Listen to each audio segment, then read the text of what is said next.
right, hello everyone. My name is Erin Powers. I am a social worker at the Nisonger Center, and I'm the program manager of Aspirations. And I'm here to tell you a little bit about our Aspirations program. And with me I have Tracy Manns and Tema Krempley, and I will let them jump in and introduce themselves.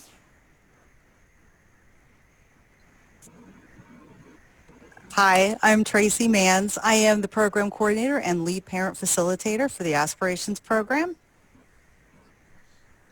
Hi, I'm Tema Krempley. I am an autistic self-advocate and a social worker, peer mentor, and facilitator. I'm here to discuss with you guys the Autism Self-Advocacy Program, which is a part of Aspirations. All right, and Tema's going to get to share a little bit more just about her experience as she's been in many, many different roles throughout Aspirations. So she's a great person to share all about our program. So to start, Aspirations is a program for individuals so teens and young adults on the autism spectrum. We're a social skills and support group, both for the individuals on the spectrum as well as their caregivers. So we're going to go through and we're going to talk a little bit about each of the different components here that are part of our group. And then, like we said, we'll have Tema share a little bit more about her experience, and then we'll have Tracy share about the parent and caregiver portion of our group. So like I said, Aspirations is for individuals anywhere from age 13 to 30. The majority of our participants are around that 20 to 23-year-old range. But we do have a couple participants who are even in their 40s and 50s who have kind of stuck around over the years, who come to some of our monthly events or our quarterly events. So the type of autism because we know autism is this big spectrum and range of abilities, we are typically serving those individuals who do not have, so without the co-occurring intellectual disability. These are the folks who don't need a ton of support. They would have in the past been labeled as Asperger's, or they would have maybe used that high functioning term. Something that's a term we don't really use anymore, and Tema can share a little bit more about that when we get to self-advocacy. But our participants, I've listed here some pretty common characteristics of the participants we're serving. So in general, a lot of these difficulties are things we address in our groups, but just to kind of give you guys a sense of who are coming. So preference for sameness, introvertedness, limited interest, social communication deficits, difficulties forming and maintaining friendships. That would kind of be the bulk of our purpose of our group. And then preference for adults over peers. Part of that is because a lot of our participants have experienced some rejection from peers, either in elementary, middle school, or high school, and then they usually end up utilizing their family members as their only form of social contact and really as their friends. Another thing that we're noticing and that our caregiver portion of our group addresses is that drop in services. So a lot of our participants have exited the school system and are no longer receiving a lot of the services they received from the school system. So our parent and caregiver group is addressing a lot of those resources and helping families connect to the services that they used to receive in the school and now have to receive in the community. And then, like I said, we're also serving our caregivers. So our caregivers are anything from parents, siblings, aunts and uncles, different providers from the community. We've had caregivers participate from out of state. So over the summer, we had an aunt and uncle participate from Florida, and they seem to get a lot out of our group still. So it's pretty exciting that although COVID has been a terrible thing we've been able to expand our telehealth services and offer our services to people all over the place. All right, so to jump right in, the main group that we run and the original group of Aspirations is our 10-week social skills and support group. This is the group that was started way back in 2002, focus on communication, reading nonverbal cues, problem solving, independence, employment, friendships, all of those basic social skill types of things. And so this group that we started way back in 2002 has expanded to everything else that I'm about to share, and expanded into our parent and caregiver group as well. So this group meets weekly. We run sessions about 3 times a year, and it's 10 weeks of curriculum over a period of 12 weeks. And I'll get into a little bit of what those other 2 weeks are later on when we talk about reunions. So separate from our 10-week social skills and support group, we have some sub-enhancement groups. So these groups are going into they're more focused on a specific area of skills. So EmployAbility is one of these groups. Obviously the focus is on employment here. So this is another 10-week group where our participants are coming weekly and learning about all kinds of employment skills. So anything from resume writing, interview skills, a little bit of career exploration, career planning, down to more of those workplace behaviors. So the workplace relationships, email communication, what are ways that we are, what are topics we're talking about with our coworkers versus our boss? Are we talking about the same things? Are we talking about our personal lives at work? So helping them kind of manage professionalism and workplace behavior. This group ends with a mock interview session. So throughout the 10 weeks, we're doing a lot of interview practice with our facilitators and our peers. At the end of group, all of our participants get to interview with a professional from the community. So they get that, that real life interview experience with someone that they don't know. And then that professional provides them feedback right away after their interview to help them with, whatever it is they did well or not well in their interview.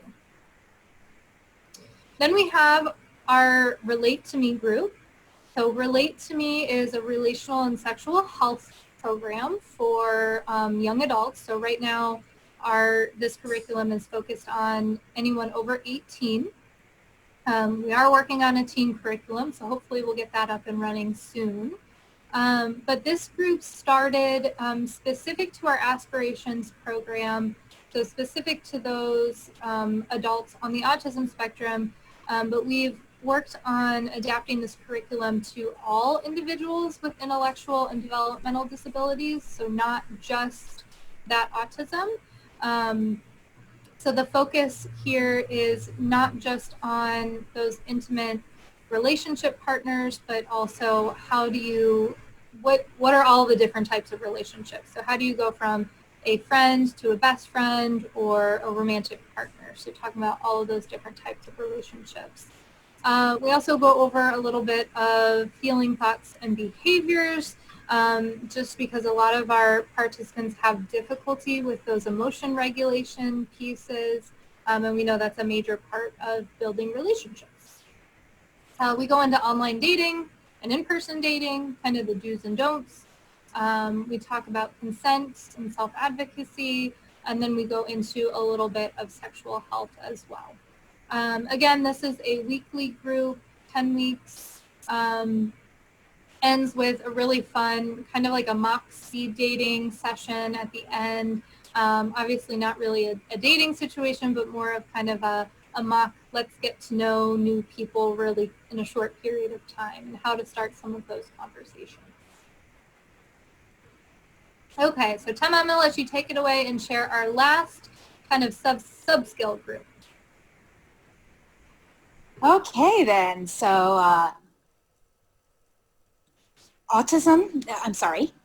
the ASAP program, or the Autism Self-Advocacy Program, is something that I developed because there was a need. We had a participant in Aspirations approach me and ask, how do I advocate for services? And then a group of us realized we don't have anything in the Aspirations curriculum about self-advocacy.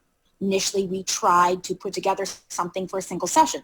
That didn't work out. So then I started developing this, and it became bigger than I initially thought. We will be running it again very soon, and hopefully it will continue to grow. So as you can see, the topics are self-awareness, leadership, effective communication, and human rights. Now, I frame this very positively. I don't use what they call the medical model. I use what is called the neurodiversity model, which basically states that autism is a naturally occurring variation, genetically,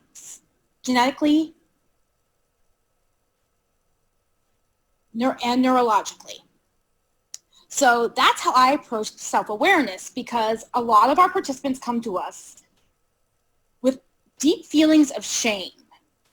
And so the self-awareness is really to build up their self-esteem and to connect them to the community. Then we have the leadership section, which really does focus on legal rights and resources. A lot of our participants will encounter some kind of discrimination, or just will find something that will trip them up in the world. So this covers all kinds of legislation. This also talks about what it means to be a leader, that there's different kinds of leaders, and showcases leaders within the autism community. Then we also talk about effective communication. As we all know, autism is related to social communication, and people talk about it as a social deficit. So teaching people the finer points of self-advocacy, like how do you negotiate, how do you compromise, how do you appear assertive without being aggressive.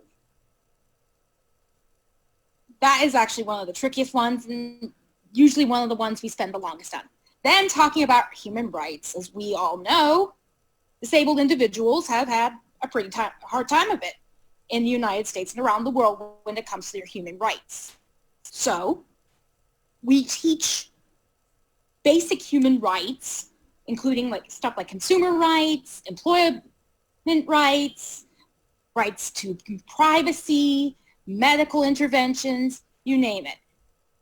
I wish I could actually do more than what I do, but we have a limited time with this. We have put it at 8 weeks so far.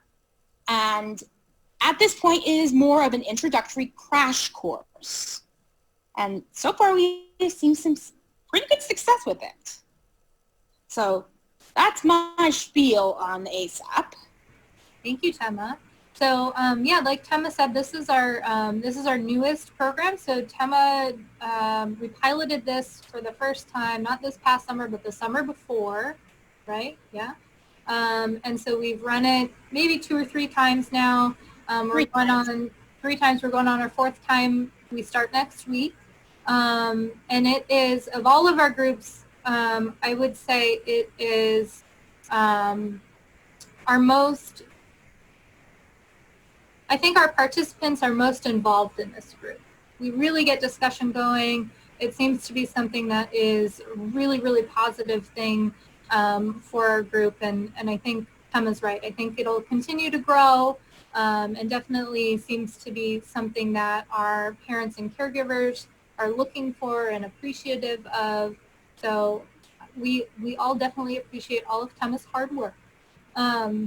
So that kind of brings me to talk about our Aspirations Facilitators. So Tema was actually one of our facilitators last academic school year. So she's facilitated 2 semesters now.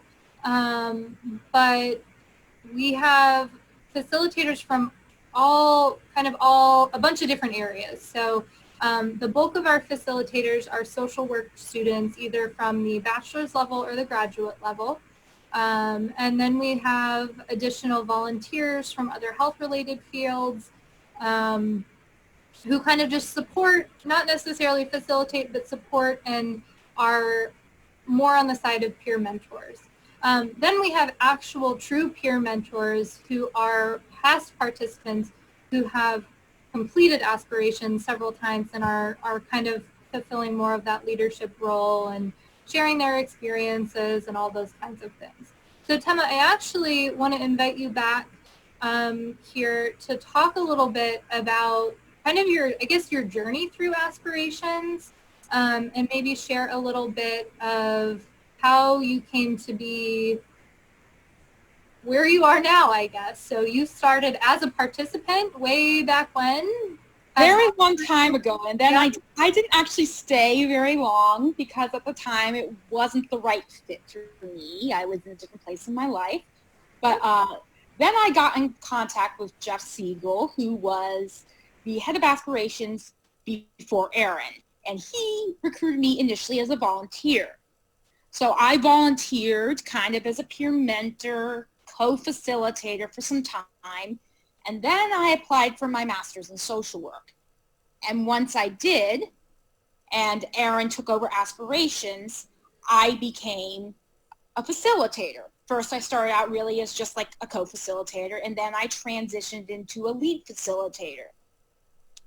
I have kind of been in this gray area because autistic self-advocate, but also having to be a professional. So that's been an interesting balance. As of now, I would be considered a volunteer because my internship is over, but I am still assisting with facilitating and, again, running the ASAP program. All right, thank you, Tema.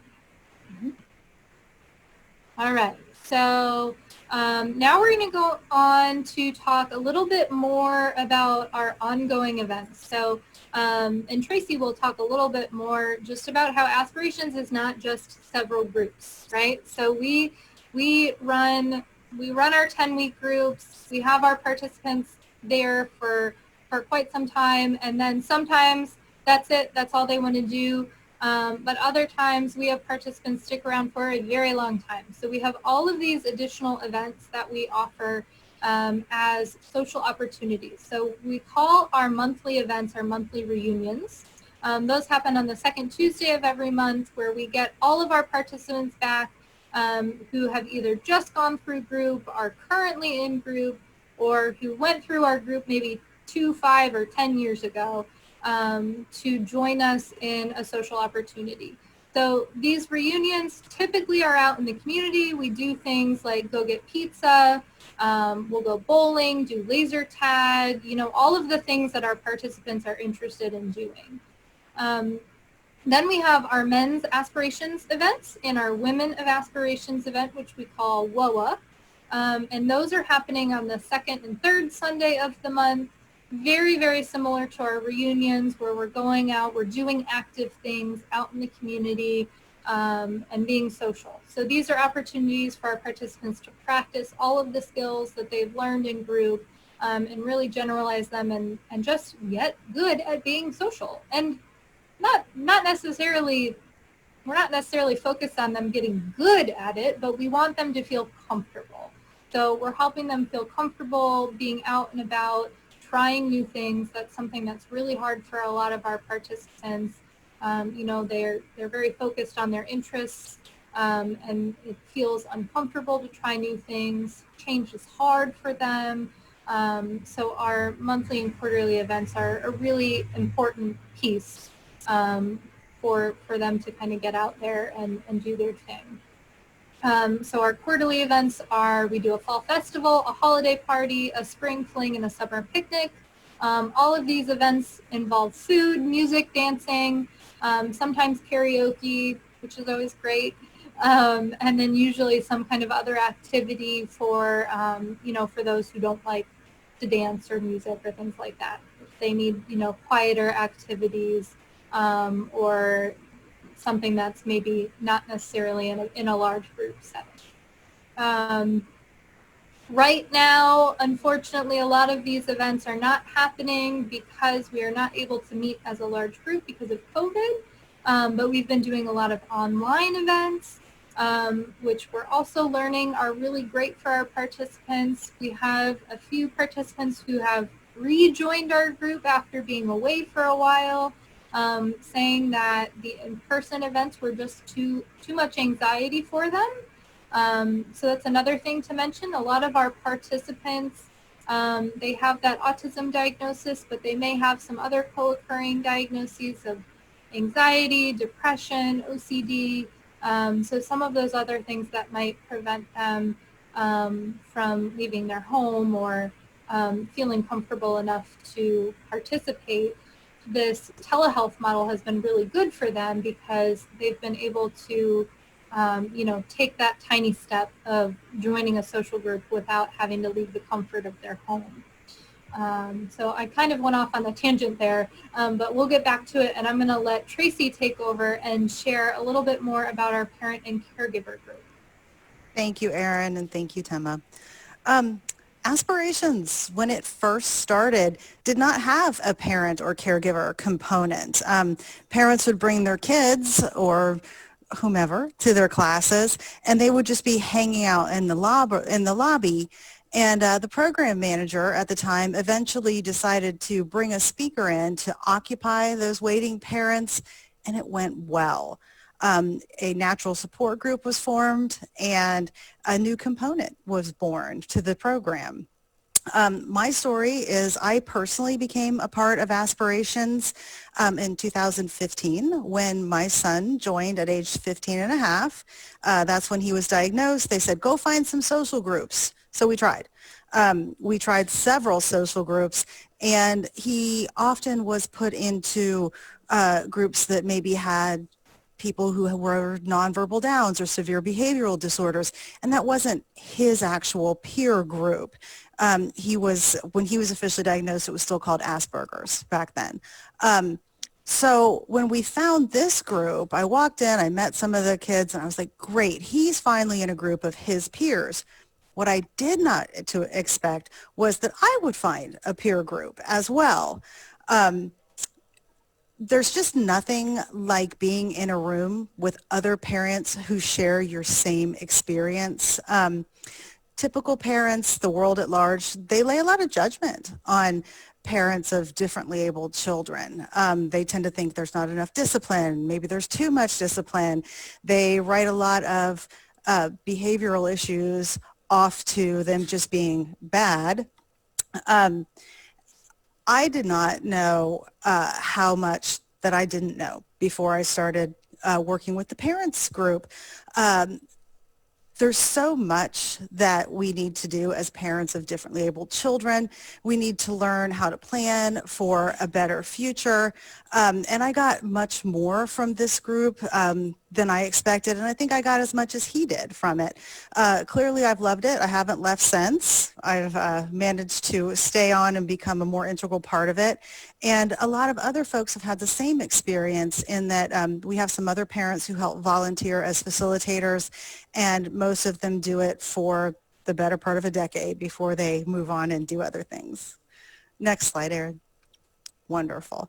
Okay, so what do we do in this parent caregiver support group? First of all, we do provide support. Being parent of a differently abled child is socially isolating. It feels like no one shares your experience.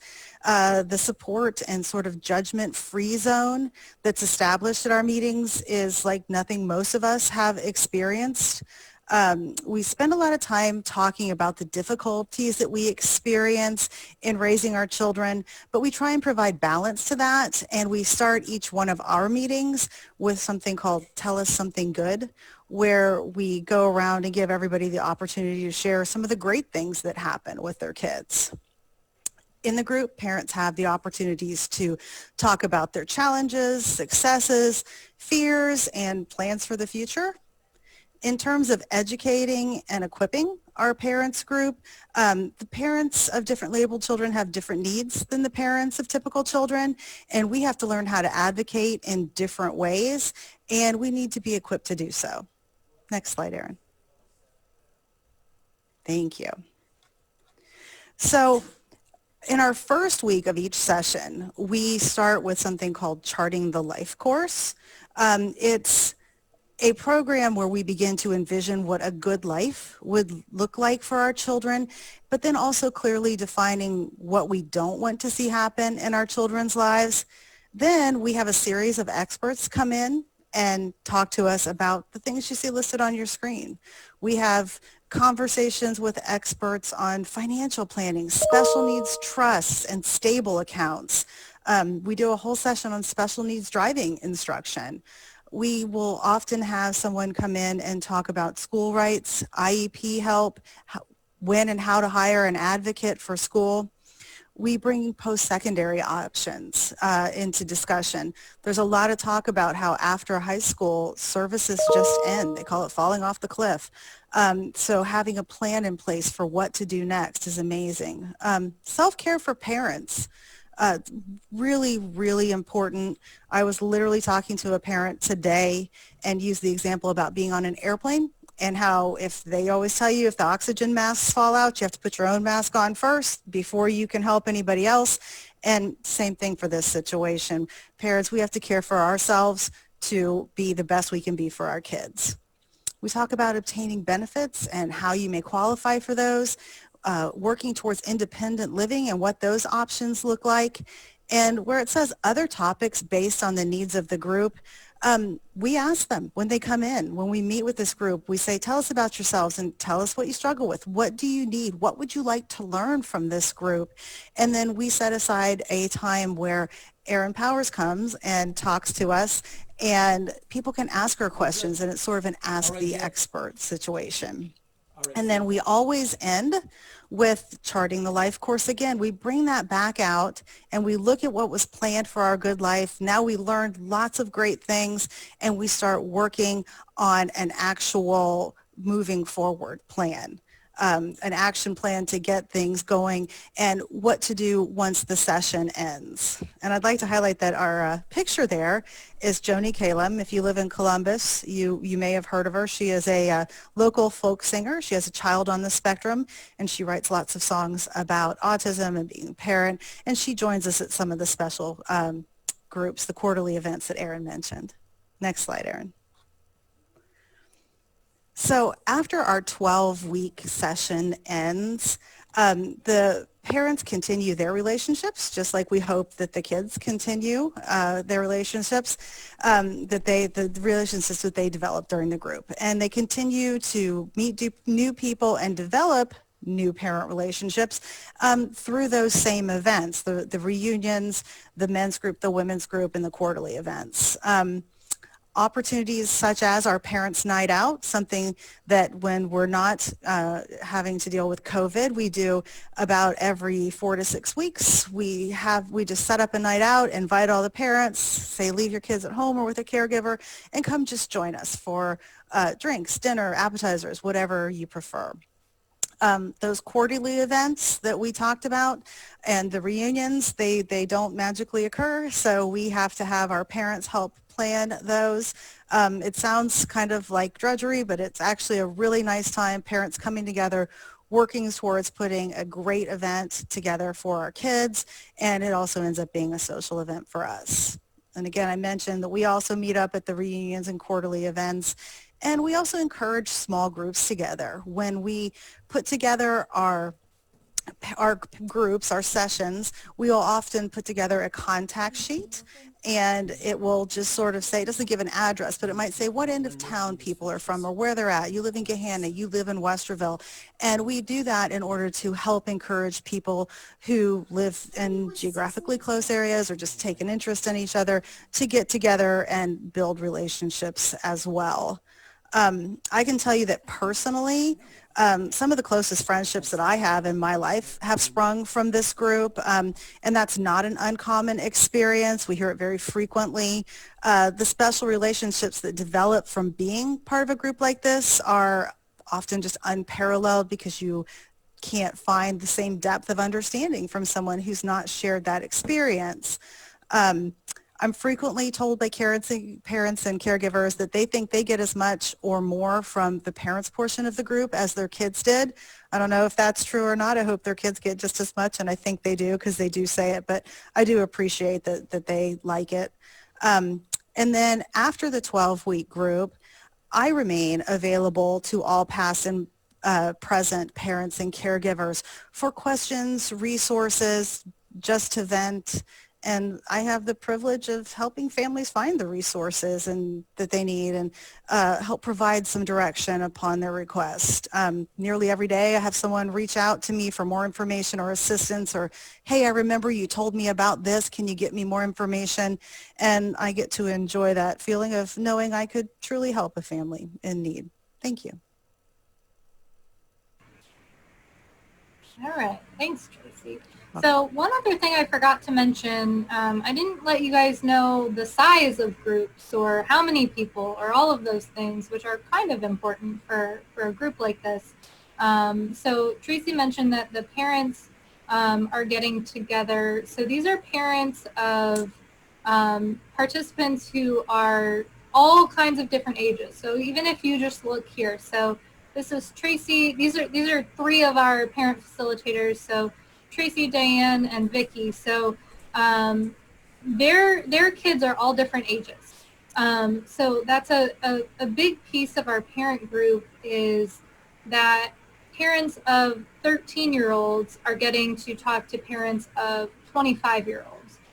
So they're getting to learn a lot of different things just from that age gap. So the teenage parents are getting to learn kind of what's to come in the next couple of years.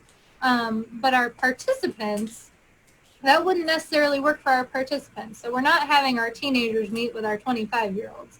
So typically we're running small groups based on age. So our groups are usually divided into 3 separate groups of around 8 to 10 participants.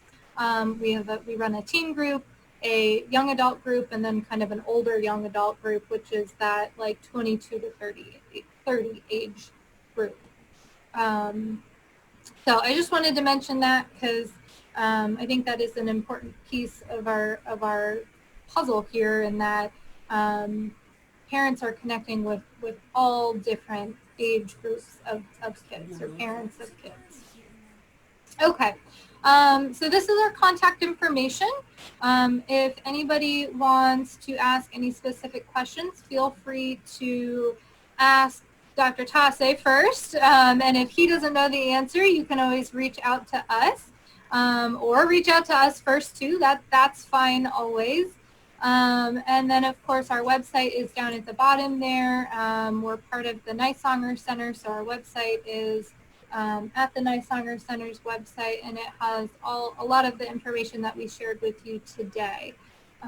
So any questions, send them our way and we'd be happy to answer. Did your mom send it to me? No, Who sent it? it should have been the